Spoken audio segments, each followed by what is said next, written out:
another installment of the CIS Top 20. Now, the thing to remember is it's iterative, right? And we're going to talk about this journey through the CIS Top 20 and how you can make small steps to get closer to security that will be way, way, way more effective than what a lot of companies do.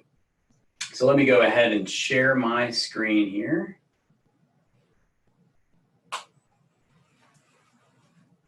Now, as always, please feel free, jump right on to the chat as we're going through. We'll make it interactive. If you're asking a question, someone else is probably thinking it.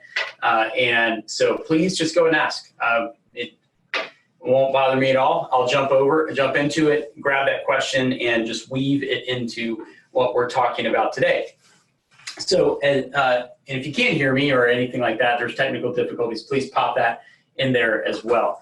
So real quick, a little bit about me that for those of you that don't know me, I am the CEO of Vigilant. I'm a pilot, I love my family, passionate about orphan care. It's one of the big things we do here at Vigilant. We donate 25% of our profit to orphan care globally and here in the United States.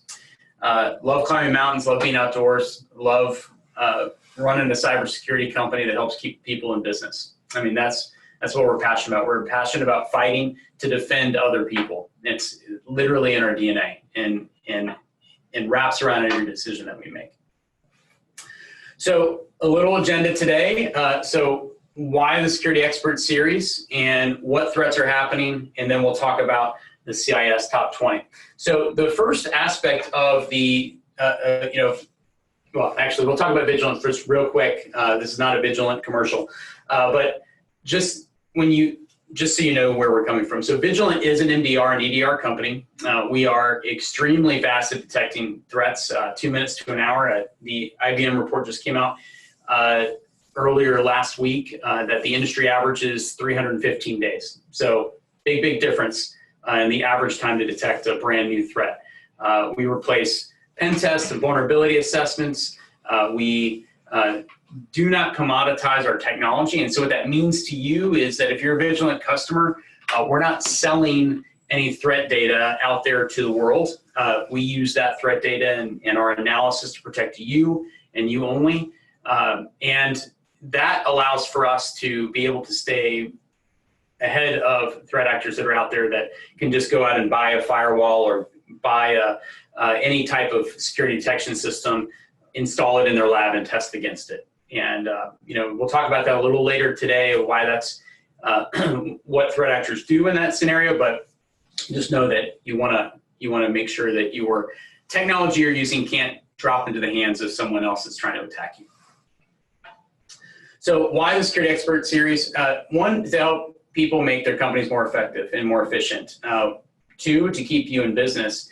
And both of those kind of combine together because a lot of companies look at security as this massive thing that they need to overtake. And they spend a lot of money and a lot of time really wasted implementing technologies in their environment that by the time they get implemented, they're out of date or they're not effective against the threat actor of that future moment when you get those things in place.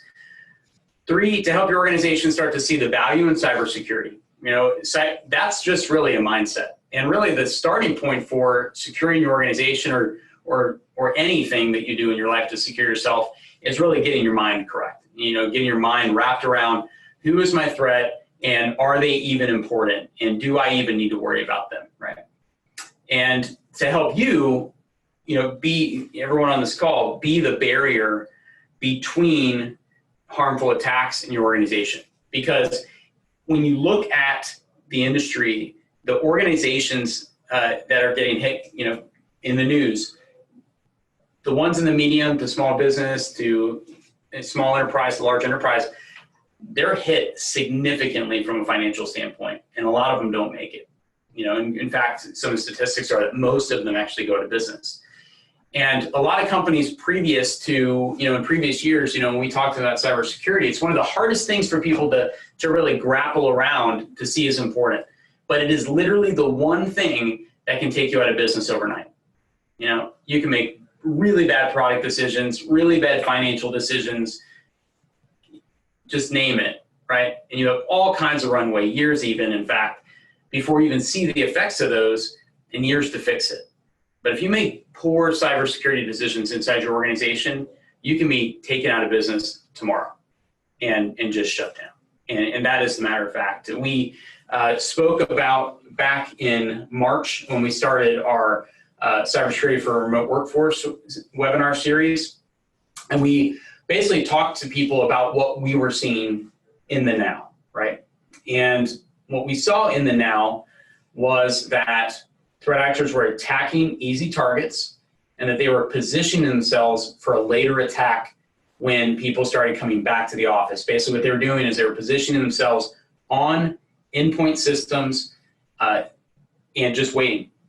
And then now, and we called that the COVID second wave, and we projected that would probably happen somewhere 2 to 3 months away from then.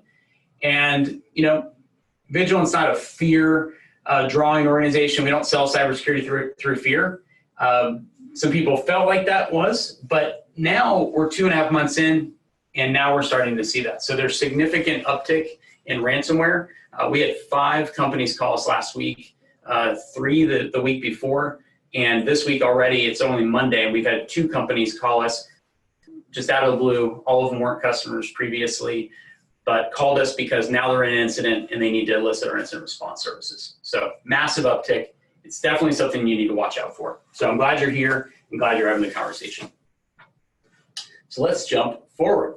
So with these, every 2 weeks we do these, but before we jump into CIS Top 20, every 2 weeks, we just look at some sort of hack or attack that had happened recently. And so today we're going to look at the Intel breach.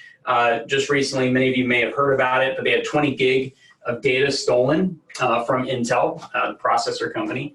Now, the reason we do this as well is to help your mindset start to change a little bit in the way that you look at these attacks. You know, in a lot of cases, when people hear about a threat or an attack that's out there, their brain immediately goes to, well, who did it, right? That's what everyone wants to know, who did it?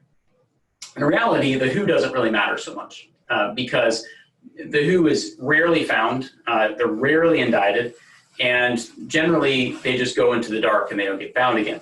I don't think I'm sharing my slideshow correctly here. I'm not. There we go. That's better. Okay, so this Intel breach, but they're usually not found, so the who doesn't matter so much. What does matter is how you prep ahead of time, and it also matters in how you look at a lot of these attacks. And the way that you look at them will start to give you some information on how you can protect yourself better, and that's why we go through these. So, the Intel breach. So first and foremost, Intel, this recent communication, we are investigating the situation. The information appears to come from the Intel Resource and Design Center, which hosts information used by our customers, partners, and other external parties who have registered for access. We believe that an individual with access downloaded and shared this data. And so they basically have a third-party system, third parties have access to it, customers have access to it. Now, what you can assume is that customers don't have all the access partners do, or external parties, or et cetera. And it's a sharing tool for them, but they have partitioned access and things along those lines. But they believe that an individual with access to that downloaded it and shared the data somewhere. And insider threat is always an issue. For them, even more, because that insider threat became customers, partners, and other external parties. Now, if you want to really, this is really interesting as well, but the last one, if you haven't watched the webinar from part 1, we went through a very interesting communication between a threat actor and the company that they attacked. And you can see the chat history from that. It was a big ransomware attack. This one, they don't know who that threat actor is, and it could just be someone internal that's shared it. Now, what's interesting about the data coming out of reports on trending attacks, so for instance, the new IBM report, I believe it was 215 days that it takes on average to detect a threat that was not by a malicious attacker, right? So the average time it takes the industry right now to detect data loss or a data breach is about 215 days. If it's not, where it's, an accidental breach or someone, that had access to it, put in the wrong place or whatever. And then it's 315 days for a malicious attacker. So very interesting report, but something to really consider is that, cybersecurity spend continues to go up and up and up and up. And if it continues to go up and up and up and up, right, then why is the time to detect these threats getting longer, right? And why are companies like Intel having data loss breaches like this? Now, we don't know how long it took them to figure that out. I'm sure that'll come out in the future. Now, when you look at any breach, it's always really important to identify what's happening so that way you can tell the story, right? And so in this case, one of the interesting things that came out of it was the types of data or the aspects of the data that was stolen. And, to a lot of people, they just kind of look at this list and they run through it and it's no big deal, right? There's some things like, the Intel ME bring-up guides. So how do you, flash tooling, samples. There's some installation documents here. There's source code packages for Silicon and FSP. But as you start to read down even more, there's some things that stick out. And I'll tell you an interesting story that happened to us last year. We had a lot of construction companies start calling us about getting hit with ransomware. And it was interesting to us because it seemed like this massive uptick all of a sudden with construction companies. And whenever you start to see similarities between companies that are out there that are getting attacked, you just start to look for what's consistent, right? And so in order to find out what's consistent, you have to ask questions. And one of the questions we started asking is, what type of data, what type of construction do you do, or what kind of design do you do? What we found is that the majority of them all had some part in critical infrastructure of the United States. And when you look at hacking attempts, they're not always as they seem on the surface. So a lot of cases, you might have a ransomware attack in your environment, and you might hire someone to come in, like us, to fix that. So we come in and we fix it. But if that secure provider or yourself are purely looking at it as a ransomware attack, you may miss some things that are underlying inside of that attack itself. And that's one of the things I want you to take with you today from this is always continue to ask questions until you're not getting any, until you're just up against a brick wall. Because you'll start to find that you go down a rabbit hole. And so one of the questions we asked was, like I said, what industry you're in, all critical infrastructure. And when you start to go down that path and you start to see, oh yeah, they do these things, but they all do critical infrastructure, well, you start to understand that maybe that threat actor was not just after ransomware and the ransom, maybe they were after the plans for a bridge or for a federal building or those types of things, right? And so you want to always ask a little deeper questions about what's going on. A lot of companies don't think that they're a threat or that they're an attack point for a threat actor because they don't think that they have data someone would want to steal. But again, you're in business for a reason, and sometimes that reason or a third party you're connected to is the reason you get attacked. So what stands out in this list? Some of you may have been looking at it already. Well, when I first looked at this list, my mind immediately went to that. And that's a very interesting thing to have stolen. Binaries for camera drivers that Intel made for SpaceX. So when you look at what motivates attackers, right? 1, financial, right? 2, hacktivism, there's all kinds of things. 3, intellectual property, right? You look at a lot of hospitals and a lot of universities getting hacked right now because they have information on COVID vaccines and things like that, right? But binaries for camera drivers that Intel made specifically for SpaceX. So if someone wanted to understand vulnerabilities or to create something that could attack or take over a specific camera for a very specific company, Well, there you go, right? And so that's in that, right? And so that you want to always look through the noise and try to find out through the mind of an attacker what could possibly be used for something bad, right? Well, there it is. And so what'll be interesting as this attack continues down the path is to find out things like, well, how long did it take for them to identify it was stolen, right?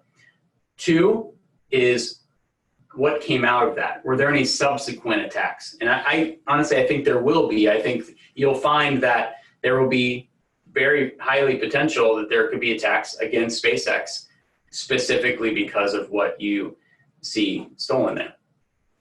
The other thing is the who or the how, right? So a lot of companies look at when they have an attack or they're looking through this, they look at that first layer, the easy thing to identify. So we believe an individual with access downloaded and shared this data. So first of all, and first and foremost, the thing to learn is third-party access to tools is really important to understand, right? Where you store things is very important, right? The cloud is a great place. Hybrid storage is a great place. On-prem is equally a great place for the use that they serve, right? So as we're moving into, cloud-based areas, or we're moving into hybrid, or we're moving into data centers, things like that, the thing that's really important for your organization to understand is what's a good place for some data and processes may not be a great place for all of your data and processes. So as you're determining your migration paths for different types of data, be very wary that the farther it gets away from your on-prem services and systems, the easier it will become to be taken, right? And so just understand where you're placing things and what you're placing where. All the places you can put your data and all the places you can use to store them, in terms of on-prem, hybrid or cloud, are good places, but they serve a very specific purpose. They don't serve all of the purposes that you have. And so there are some things that you don't want to put out into certain areas. The second thing is to learn from this is who you think stole it may or may not have been the person that did. The reason I say that is because if you understand how communication happens inside, your environment, between systems, and even between your systems and systems out on the internet, all of your systems have to go through certain specific layers of communication that are protocols, and you can kind of think of them as, the data being put in multiple envelopes as it passes down that helps computer systems address where it's supposed to go and send it across specific mediums until it gets to its destination, and then all of those envelopes get unpackaged by the system that's receiving it, and it gets to the other area. Now, most security, right, happens in layers 6 and 7. That's just where it takes place, right? Security detection tools, security analysis, things like that. However, threat actors can operate at layers below that as well.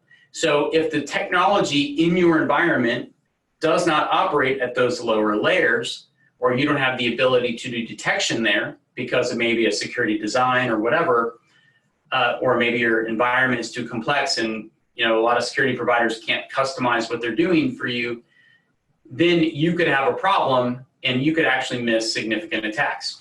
And so the reason I say that around the who is, when you trace back, through an incident response, and you come along an internal employee and you find that maybe data was stolen with their user access.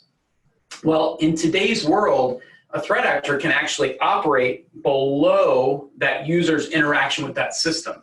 So if a user were to connect to, say, your third-party cloud tools, or even to your VPN with multi-level, two-factor authentication, for instance, once they authenticate, that threat actor, if they're on that system, can now communicate just as if they were that user.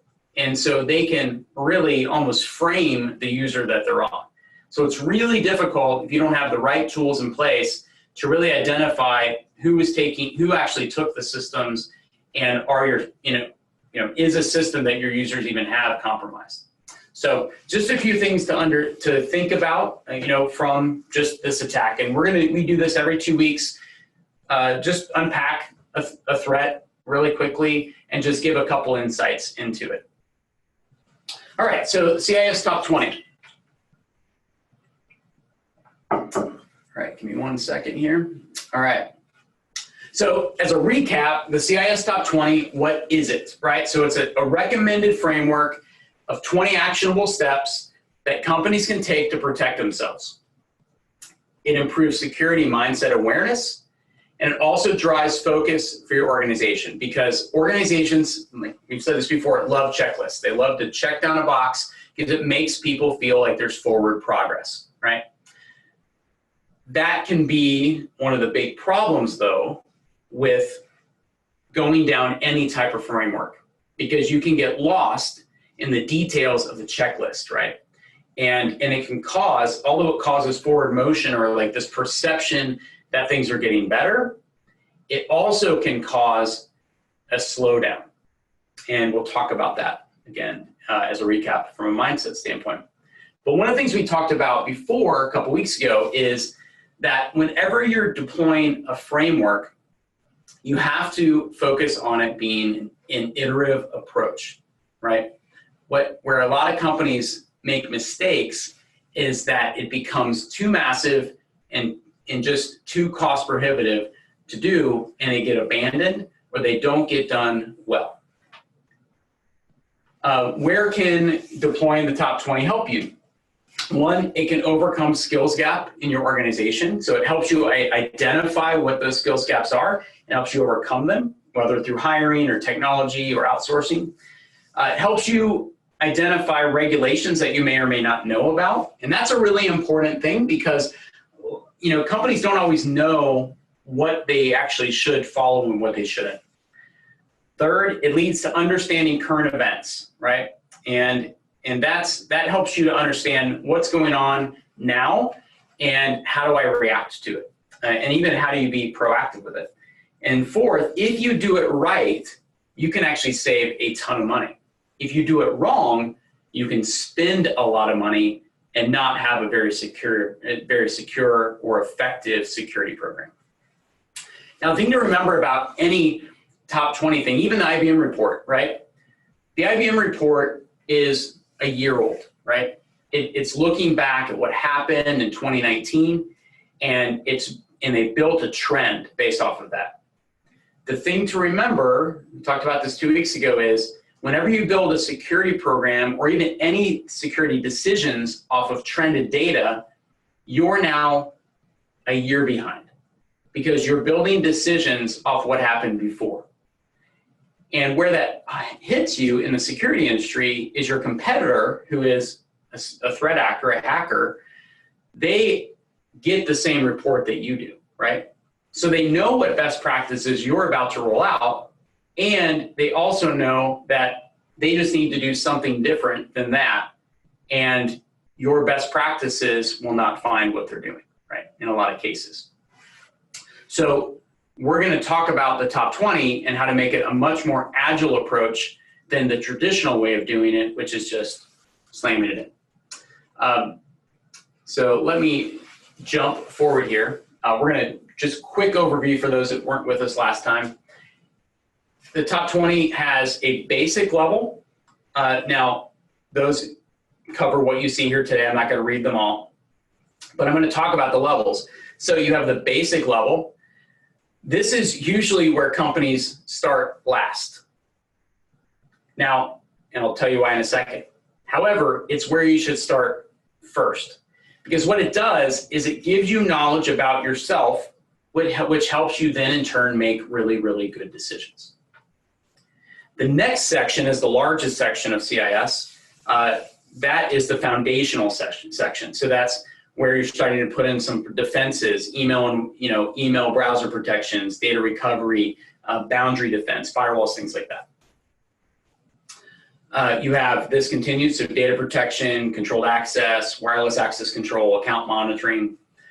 What's interesting is, we fill out a lot of audit forms for our customers. They pay, companies come out and audit them. They tend to look at things that are foundational. We rarely get questions about what's in the basic, but they are the most important for you to start with. Now, where people start the most is here, organizational. And the reason they do that is because it is the most visible aspect of security in a lot of cases. Like, read some of these. Implement a security awareness training program, application software security, incident response, penetration tests, right? That's where companies start. And they do those over and over again. That's where most of their budgets are spent, but they are the least effective. And as we go through the CIS Top 20, we'll talk about those. They're still good things, but they're least effective in standing off the threat actor from today, right? And I know some of you may love your penetration test. I totally get it. I was a CISO once too. I did. But on this side of it, I see what you really need to do to protect yourself really well. These are nice and sexy because they give you really cool information and graphs, or you feel good because you've trained your team. But they're also highly visible to an attacker. And one of the things I love Sun Tzu, a lot of people do, but one of the things that he said was, keep your strategy secret, but your tactics can be seen by your enemy. And the reason for that is because if you have a secret strategy, but you're doing things tactically as well, you can actually change what your threat thinks about you or your enemy based off the tactics you let them see, right? And most companies don't go into security with a real strategy. They go into security with a tactical approach. And if that's all you're doing, then your threat actor is going to have an upper hand on you. We'll talk about timeline of security later. So in the first 2 weeks ago, we went over the first two steps of CIS Top 20. We look at these as two steps to know yourself better. It's another thing Sun Tzu said, that if you know yourself, actually the quote goes, if you don't know yourself and you don't know your enemy, you'll lose 100% of the time, right? If you know your enemy and don't know yourself, you'll lose most of the time. If you know yourself and you know your enemy, you'll win all the time, right? And so the most important thing to start out with is knowing yourself, because then you know what could change, or you know what your vulnerabilities are, your true ones, or what someone could attack you on. So we talked about inventory control of hardware assets, and we talked about software assets. And just as a recap, what we came back with real quick is what a lot of people do is they'll do broad network scans of their environment just to see what's out there hardware-wise or software-wise. We talked about, and it's related to what we're going to talk about today, is that not all systems will respond to you. Sometimes they're turned off. Sometimes they're configured to not respond. Sometimes they're actually configured to respond differently than what they really have installed on them. We talked about how software that's installed is generally less of a threat than software that's installed that doesn't communicate. It's less of a threat than software that's installed that does communicate. We'll dig into that more today. We talked about how not all systems are updated, and so you have to have a plan for that. And we also talked about how if you want to be successful at building security mindset within your organization, you have to make sure that you're able to translate that into the language of everybody involved. So when you say something, your C-level has to understand, the non-technical people in your organization have to be able to understand what you're saying and why it's important in their language, not yours, because otherwise it just looks like cool tools. All right, so we're going to talk about the next two. So this is number 3 and 4 in the CIS Top 20. So the first one is continuous vulnerability management. Now, this means a lot of different things to a lot of different people, but what most people generally think is that continuous vulnerability management means patching. And that is part of it, but not all of it. And so the purpose generally that people implement this for, or the reason it's in the CIS Top 20, is to really reduce your attack footprint and help you know that you are secure. That's why people do it. So people want to know that they're secure. And in a lot of cases, when you talk to people and you say, hey, do you have a great vulnerability management program? And they say, yes. And you say, tell me about it. And they say, well, we update all of our systems regularly.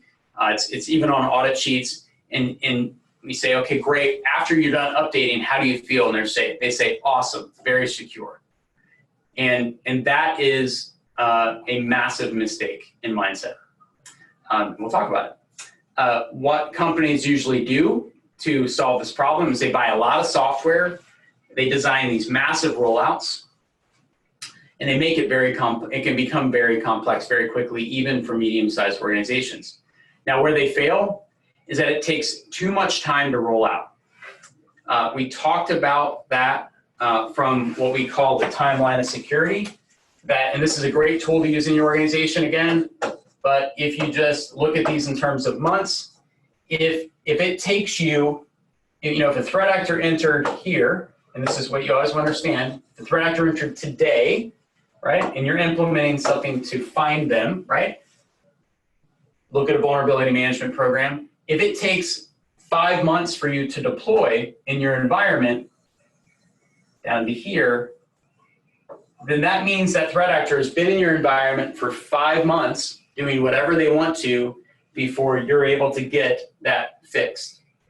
We'll talk about some strategies how to get around that today, but that's something you need to understand is that the length of time it takes you to deploy something really, really matters until it's operationally ready, because your enemy could potentially be there already.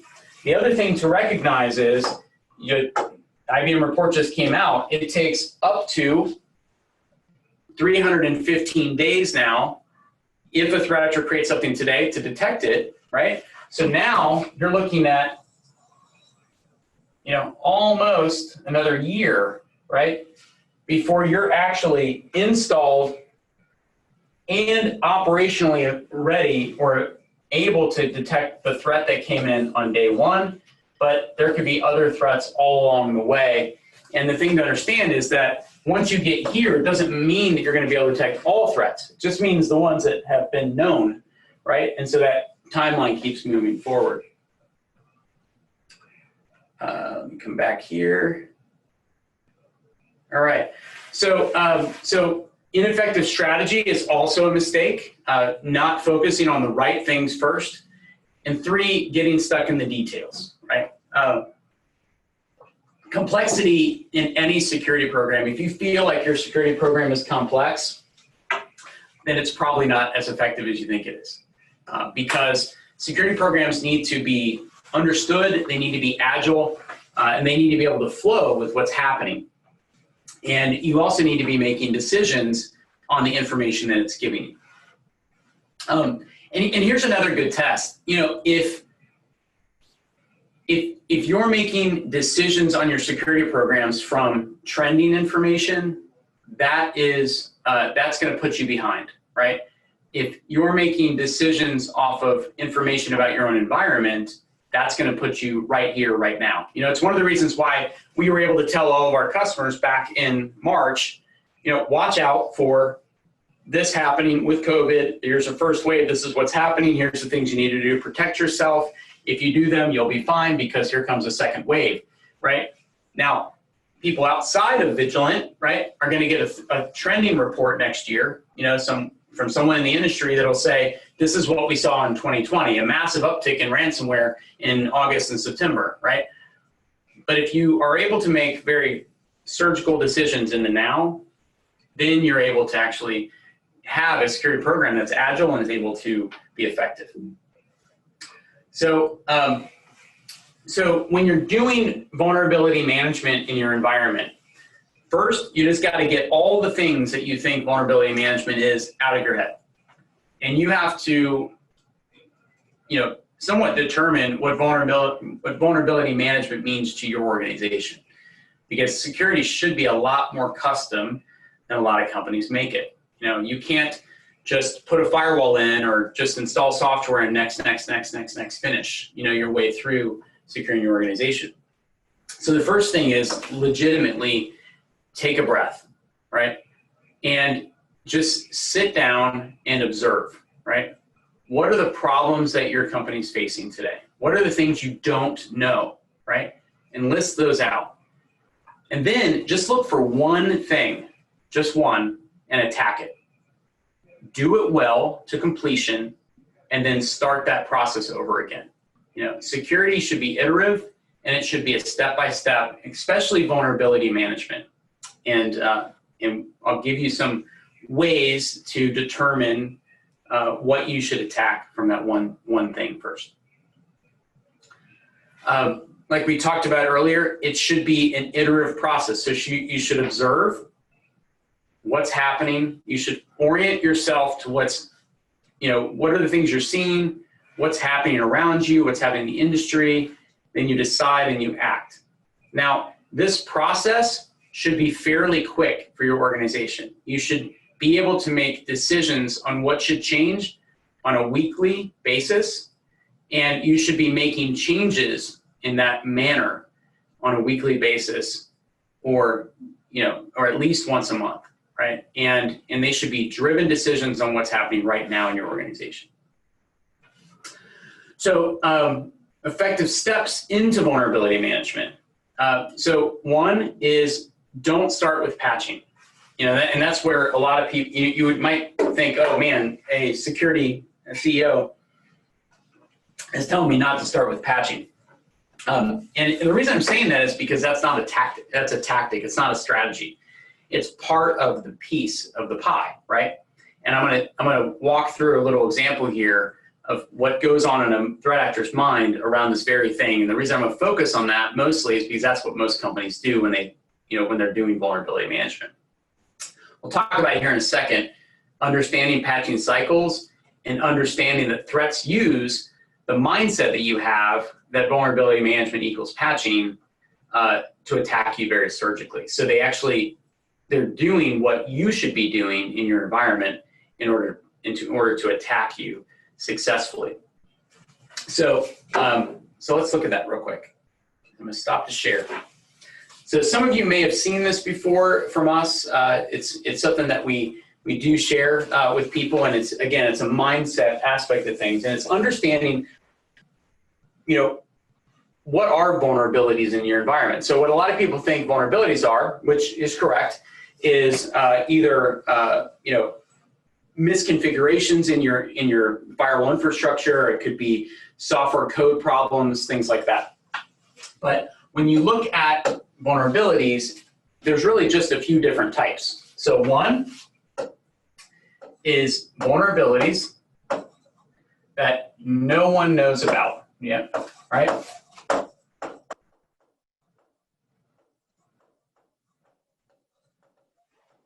Right. Then you have vulnerabilities that threat actors know about. 3, you have vulnerabilities that manufacturers or the industry know about, right? So when you look at the mind of an attacker, what they're trying to do is they're trying to find these before anyone else does. Because these become gold. You can actually go onto the black market, into the dark web, and you can buy vulnerabilities that have been found but have not been released to anyone and haven't been fixed yet. You can buy those, right? And as a hacker, you can then use those to your heart's content until they're found out, which we know that it takes about 315 days once somebody finds one of these and starts to use it for it to be detected. So just keep that in your mind, right? We're going to talk about why that is. So the second one is, once they determine one, right, and every single firewall, every single piece of code has a vulnerability in it, right? They just have, because they're mistakes, they're unintended consequences of the code. And that's why every single 2 weeks, your operating system has an update. Sometimes they have them faster. Your firewalls continuously have updates. Why? Not because they're releasing new features all the time, but because they're doing security updates because all of a sudden the manufacturer now knows about them, right?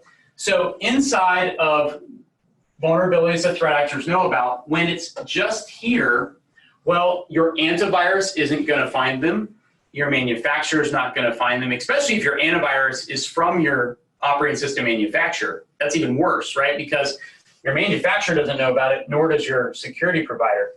But you have this moment of time where this threat actor can do whatever they want to in your environment undetected.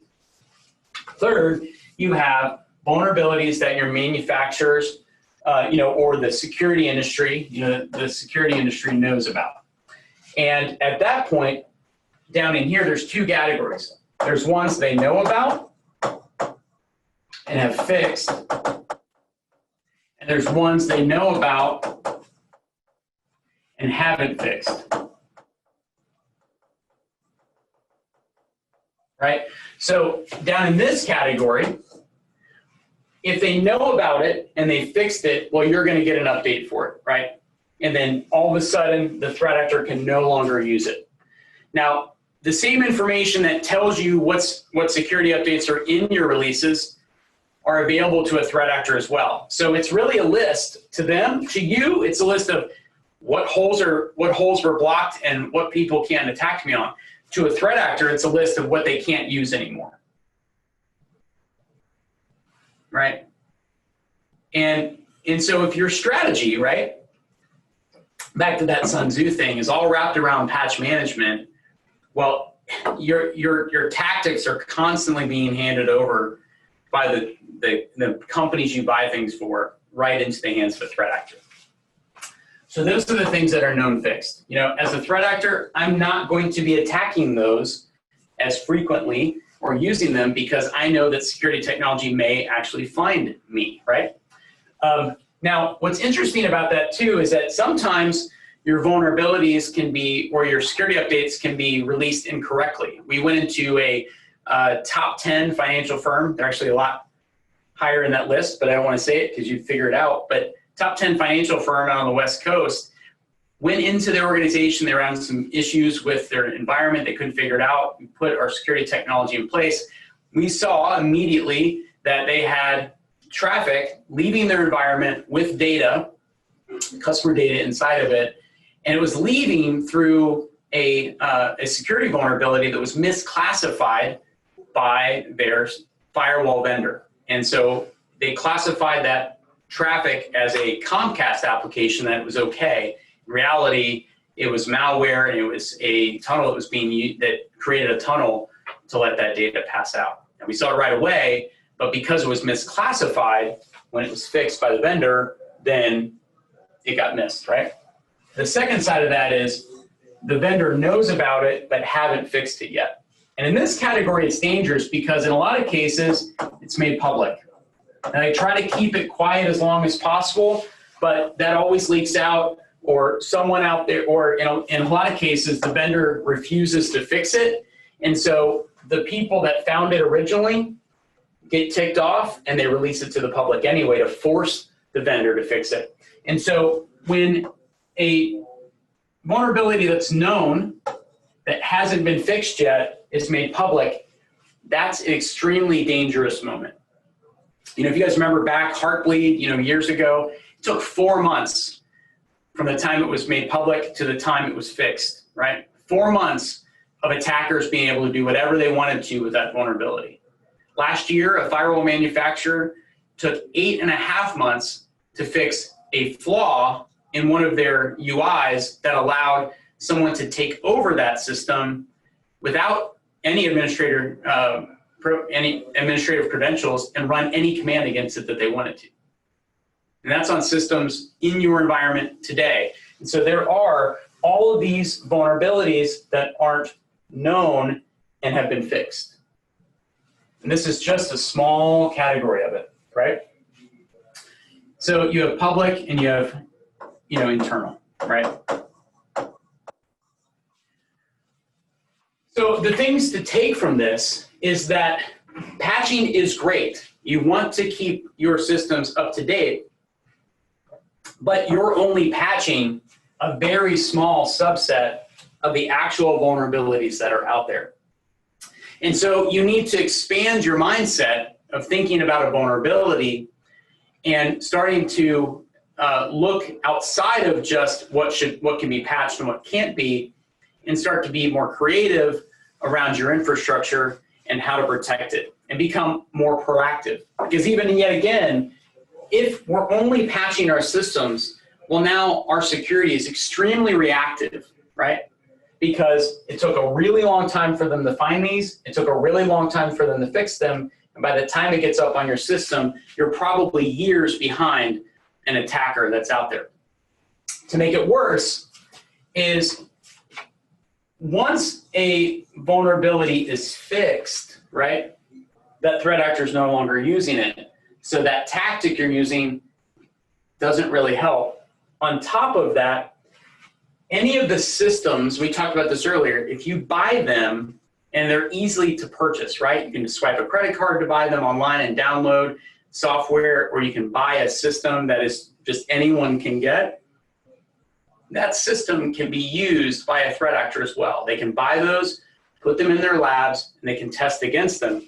And so that's where a lot of these come from, because they're able to identify what those systems can and can't do. So the first one is, one of the issues here is that you're only fixing a subset. Two is the tools that in the operating systems you have can be in the hands of the threat actor. And both of those are really big problems, massively. And the third is that, the detection systems that are out there, they are only loaded with a subset of this, right? So they don't have the processing power on a firewall or a router or, your endpoint management software that's running on a system, one of your employees' PCs. What's the one thing that people get ticked about when they can't use their system? Well, the security, right? They go, man, the security's taking so much processor power. Can you turn it down, right? And what do people do? They go in and tune it out. Well, when we do that, or we take away the ability for things to look at all the stuff, right?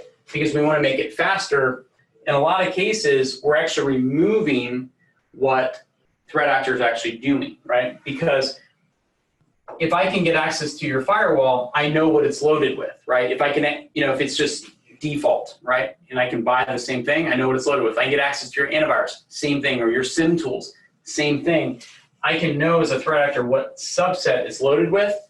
And when you don't have your systems patched with specific things that are important to patch, or there are no, unknown vulnerabilities in your environment, that threat actor is going to be able to get in and be undetected, right? And a lot of people think it's never going to happen to them, but over and over again we see in the news, the hacker was there for months, nothing in their environment detected it. And we're doing this series because we want people to start thinking about why. Why is it that a hacker can be in a company for months and not be found, right? Why is it that their current strategies are not working, when they're the same things you're doing, right? So those are important things to think about.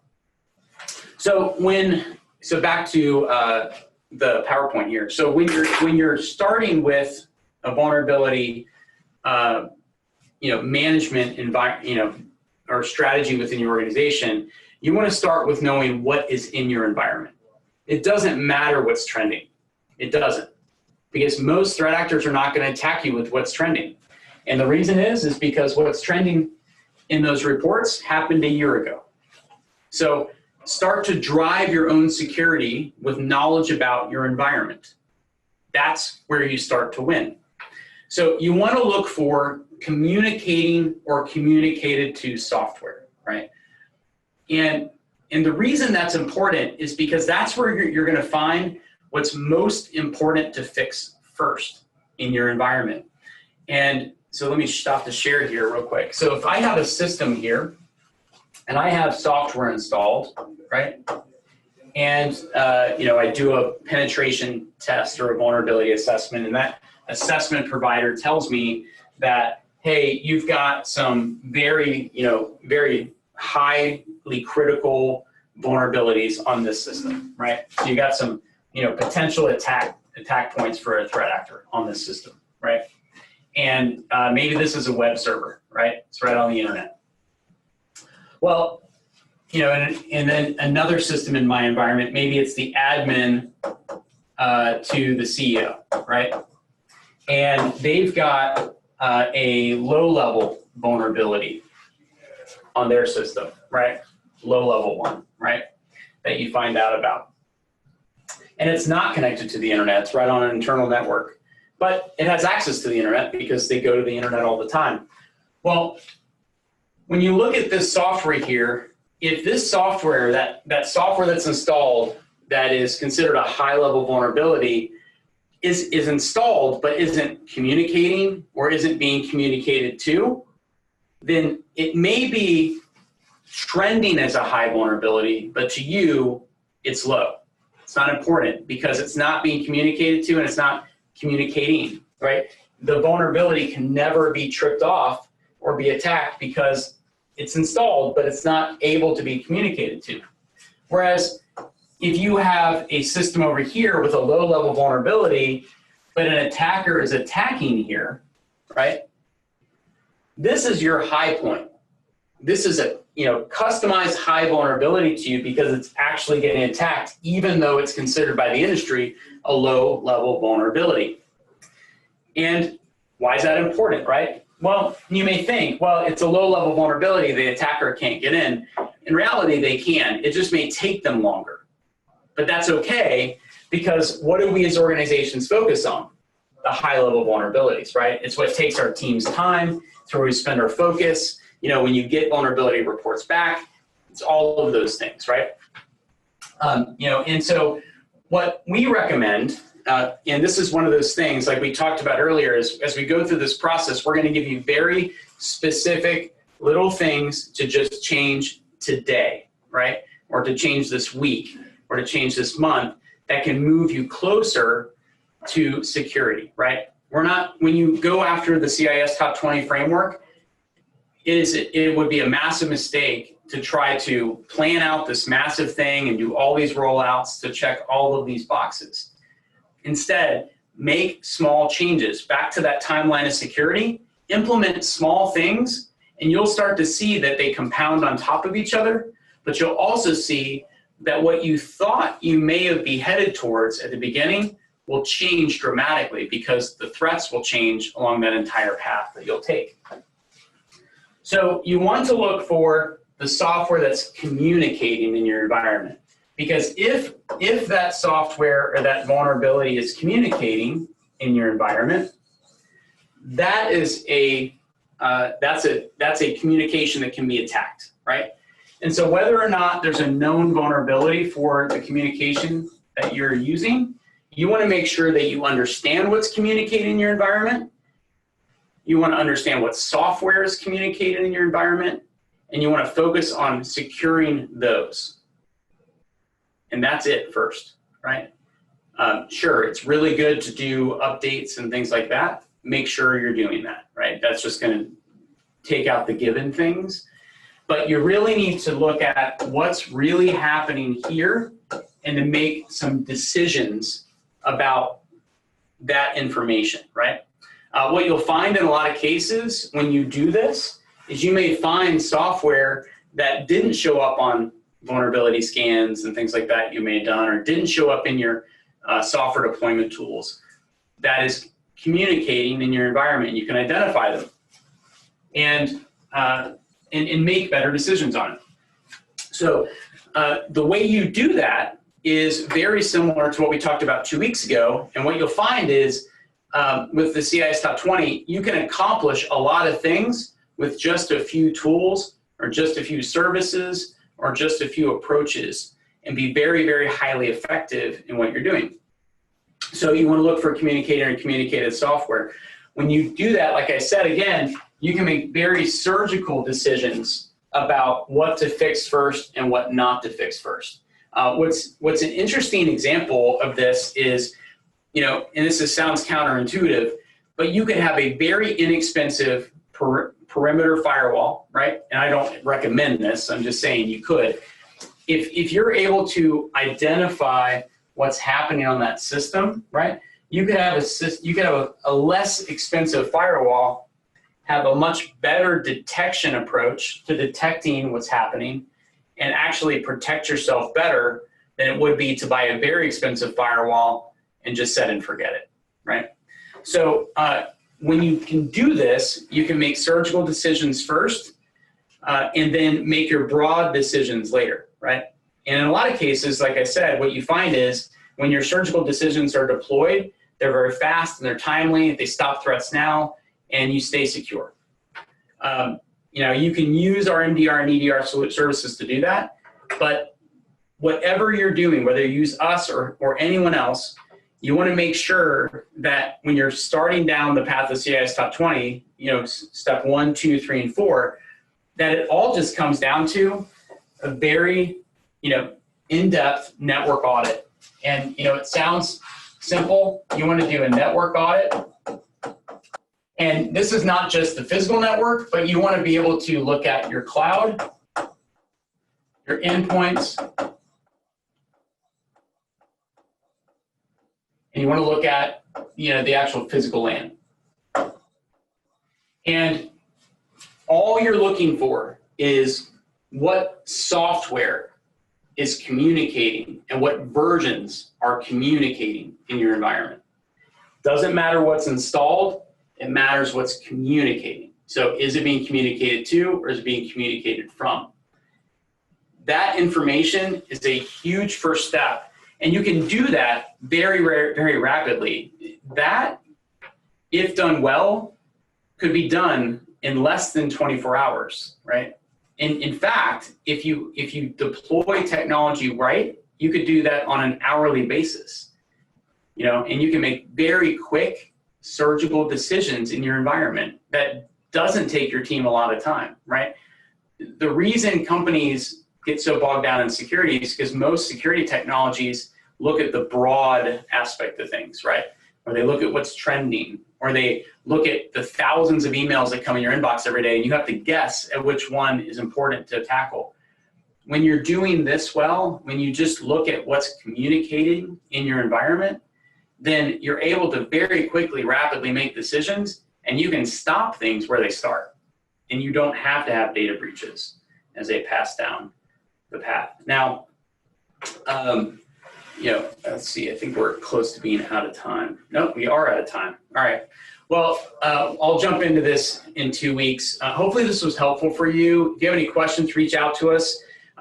Would be absolutely, are there any questions in the chat room? Okay. Would be happy to answer them. If you would like help on doing this, let us know. We actually would do this for free for you as well. It wouldn't even cost you a dime. Vigilant, if you're not a Vigilant customer already, we do a POV that we put our technology in your environment for 5 days at no cost. We'll do this for you, and we'll tell you more about your environment than you've ever seen. And then you can make a decision if you want to stay as a customer of ours. But we do that at no cost because it's so important for companies to know themselves, and we want companies to know how easy it can be to really determining these things. I mean, just by putting that POV in, you covered steps 1, 2, 3, and 4 of the CIS Top 20, and it didn't cost you a dime, right? Security is mostly about decisions and less about technology.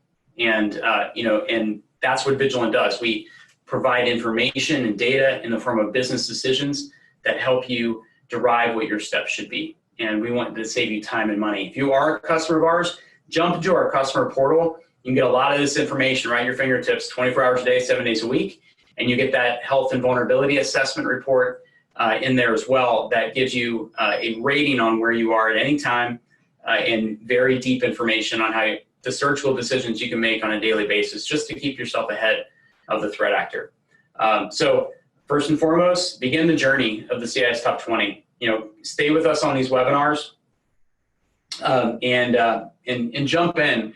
Do that 5-day trial if you're not a customer of ours. And if you are, jump into the portal. Reach out to your CRS agent. We have all this information for you right now, and we can help you be very surgical in it. So utilize that information, utilize that data, because it can absolutely keep you secure, keep you ahead of the threat actor, and in months and months and months, ahead of that threat actor, and help you just have a better peace of mind. So thanks again. Thanks for joining us today. Hopefully it was helpful, and we'll see you in 2 weeks.